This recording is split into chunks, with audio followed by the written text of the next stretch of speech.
Assalamualaikum warahmatullahi wabarakatuh. Ahlan wa sahlan, selamat berjumpa kembali dengan saya Muhammad Sofwan Johari dalam video pendek serial kajian fikih bisnis, ekonomi, dan keuangan. Kali ini saya ingin membahas tentang penukaran uang receh. Biasanya di bulan Ramadan mendekati hari raya, kalau tidak musim pandemi ya, banyak orang yang tukar recehan. Jadi misalnya duit 100.000 yang gedean itu ya, pecahan 100.000 ingin ditukar dengan recehan, misalnya Rp5.000. Nanti ditukarnya berapa? 95.000 misalnya. Atau dalam skala besar ya, tukar uang recehan 1 juta, duitnya pecahan 100.000, 10 lembar. Ingin ditukar dengan recehan misalnya 5.000 yang baru-baru. Tapi ditukarnya bukan 1 juta, menjadi Rp950.000. Tentang hal ini, sebenarnya sudah sering disampaikan oleh para ustadz bahwa transaksi yang demikian ini termasuk riba. Ya, termasuk riba. Tetapi yang saya lihat, belum banyak yang menjelaskan, terus solusinya gimana? Mereka, orang-orang yang penyedia jasa tukar recehan ini kan, maaf ya mungkin ya tingkat ekonominya kurang lah ya, kurang beruntung. Mereka mau cari penghasilan, mau kerjaan, mau cari bisnis, dagang susah. Ini ada kesempatan ini, gitu kan.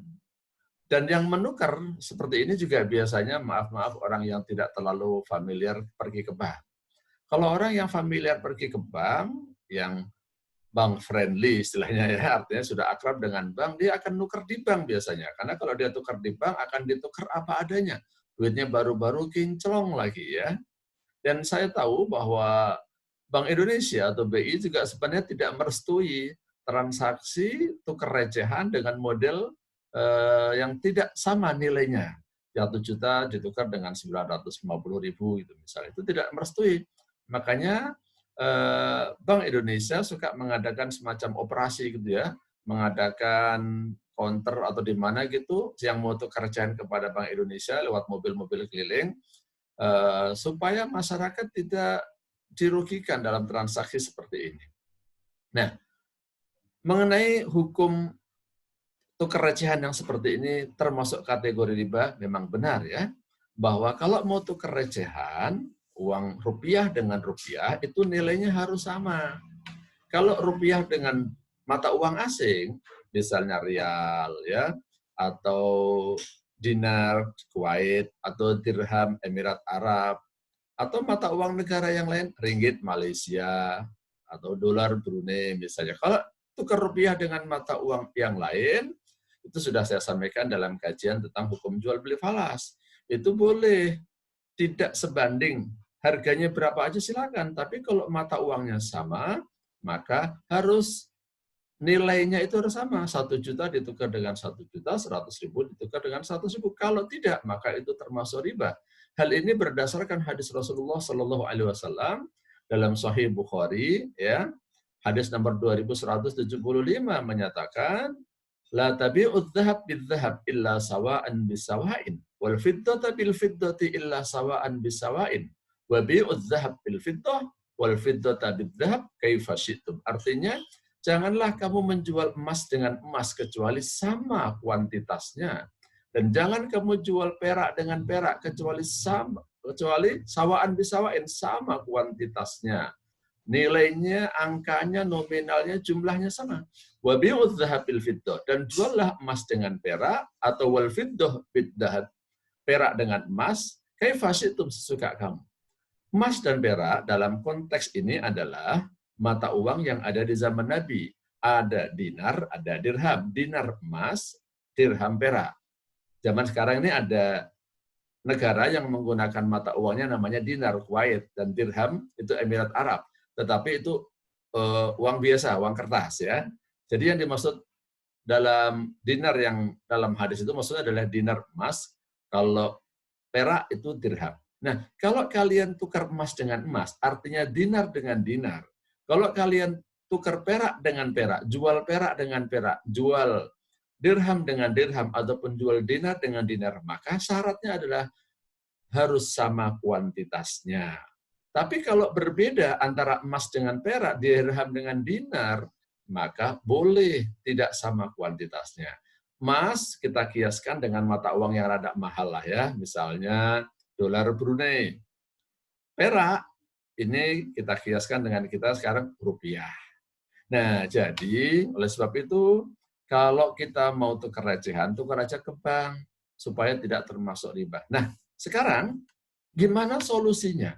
Kalau ada orang kepingin nih cari peluang bisnis ibaratnya, memberikan jasa penukaran recehan. Nah, saya mau kasih solusi. Solusinya jangan jual uang. Jangan tukar uang dengan uang.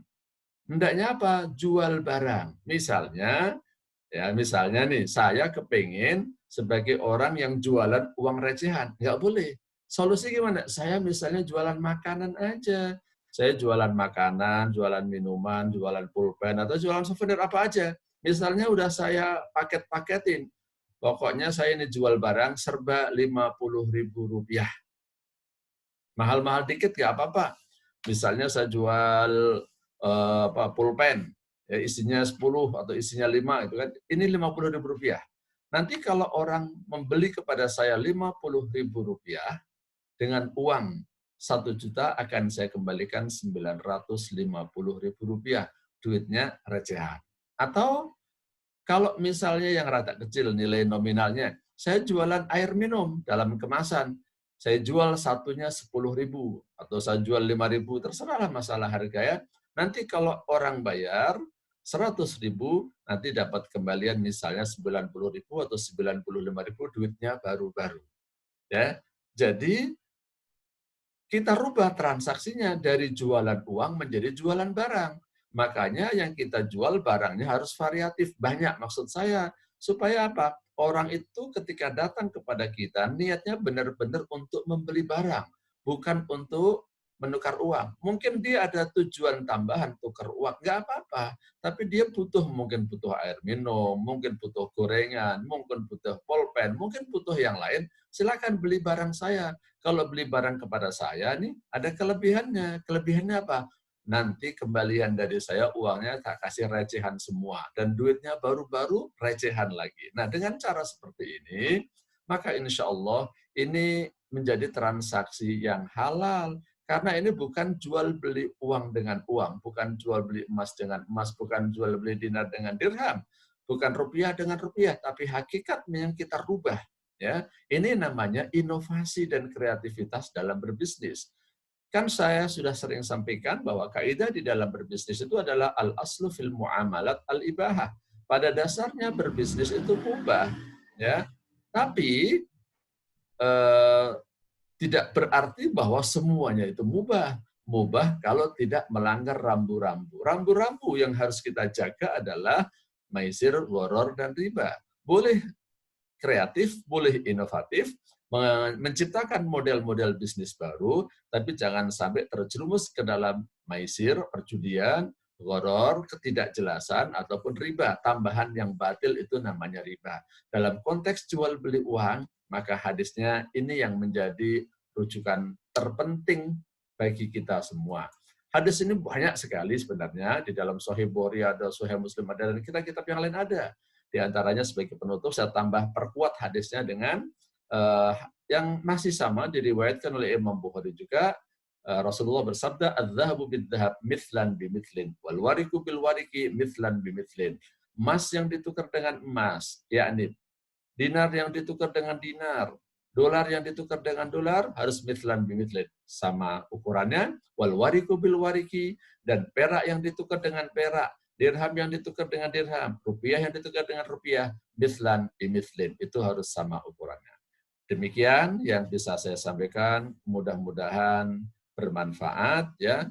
Kajian-kajian saya tentang fikih bisnis sebenarnya sudah saya kumpulkan dalam satu buku ya, satu buku yang saya kasih judul nih 50 materi kajian fikih bisnis. Nah, kalau mau beli ya silahkan beli aja secara online, cari aja di Bukalapak ya. Saya jual lewat Bukalapak. Kalau mau beli Nah, silakan cari di Bukalapak. Demikian yang bisa saya sampaikan. Sekali lagi terima kasih. Kurang lebihnya mohon maaf. Wallahu a'lam bishawab. Wassalamualaikum warahmatullahi wabarakatuh.